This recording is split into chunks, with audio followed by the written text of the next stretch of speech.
उत्तर प्रदेश के अमेठी में बीती रात 4 लोगों की हत्याकांड ने इस पूरे जिले को हिलाकर रख दिया है। हम इस वक्त अमेठी के उसी इलाके में मौजूद हैं जहां पर इस हत्याकांड को अंजाम दिया गया था। ये जो घर आपको नजर आ रहा है, इसी में सुनील नामक व्यक्ति अपने परिवार के साथ यहां पर रहा करता था और उसकी दुश्मनी चंदन वर्मा नाम के एक शख्स से बताई जा रही है। चंदन वर्मा वो शख्स है जिसने 45 दिन पहले सुनील की पत्नी पूनम के साथ बदसलूकी, छेड़खानी, गाली गलौज की थी और इस पूरे मामले की एफआईआर रायबरेली जिले में दर्ज कराई गई थी।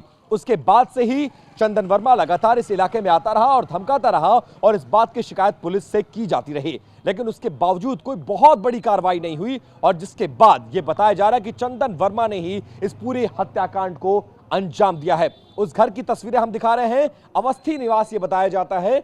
इसी आवास में बतौर किराएदार एक कमरा लेकर पीछे के हिस्से में सुनील अपने परिवार के साथ रहा करते थे। सुनील पेशे से सहायक अध्यापक है। पहले वो पुलिस में कांस्टेबल की नौकरी करते थे। नौकरी छोड़ने के बाद जब वो शिक्षक में उनकी भर्ती हो गई, उसके बाद उन्होंने उस नौकरी को छोड़ दिया और इस मकान में बतौर सहायक अध्यापक रहते हुए वो यहाँ के एक प्राथमिक विद्यालय में पढ़ाते थे। बीती रात जहां पर जब ये घटना हुई है तो ये बताया जा रहा है कि इसी रास्ते से बदमाश जो आए थे वो इस दरवाजे और इस रास्ते से अंदर घुसे हैं और इस हत्याकांड को अंजाम दिया है। फिलहाल यहां पर ताला लगा हुआ है। इसी दरवाजे का इस्तेमाल किया गया था उस कमरे के अंदर जाने के लिए जहां पर सुनील अपने परिवार के साथ रहते थे। इस दरवाजे से वो अंदर घुसते हैं और उस कमरे में पहुंचते हैं पीछे आंगन के इलाके में जहां पर सुनील अपनी पत्नी और 2 बच्चों के साथ मौजूद थे।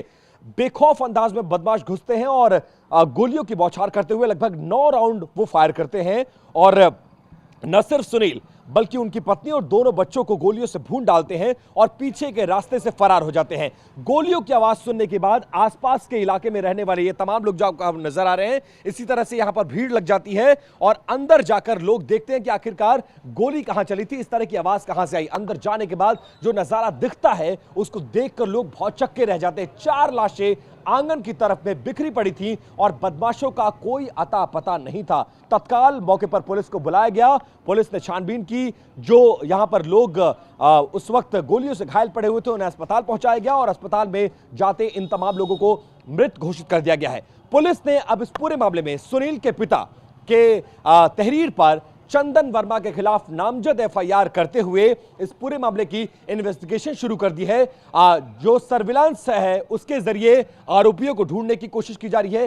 सीसीटीवी फुटेज खंगाले जा रहे हैं, कॉल डिटेल्स निकाले जा रहे हैं और यह भी जानने की कोशिश की जा रही है कि किसी शख्स से इतनी गहरी दुश्मनी कैसे हो सकती है कि वो दुश्मनी निकालने के लिए उस व्यक्ति को तो मारता ही है, उसके 2 मासूम बच्चों, उसकी पत्नी को भी नहीं बख्शता है।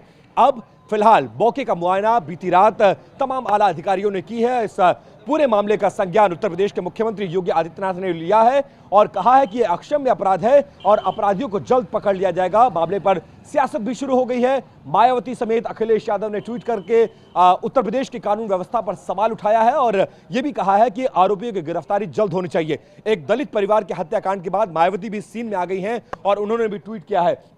उस घर की तस्वीरें हम आपको दिखा रहे हैं जहां पर इस हत्याकांड को अंजाम दिया गया। पूरे इलाके की दुकानों को फिलहाल बंद रखा गया। आप देखेंगे ताले नजर आएंगे आपको, दुकानों के ताले जरा दिखाइए।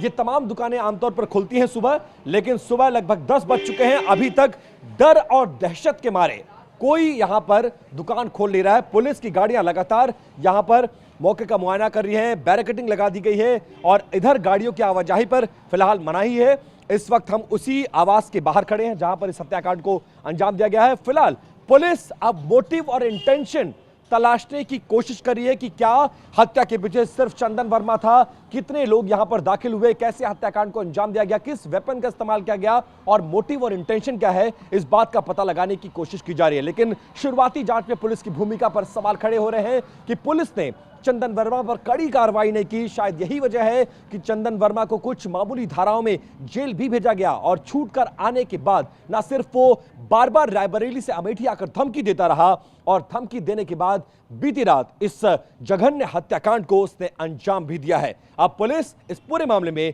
फरार आरोपियों की तलाश में जुटी हुई है। कैमरा पर्सन सुभाष के साथ विपिन चौबे, TV9 भारतवर्ष, अमेठी।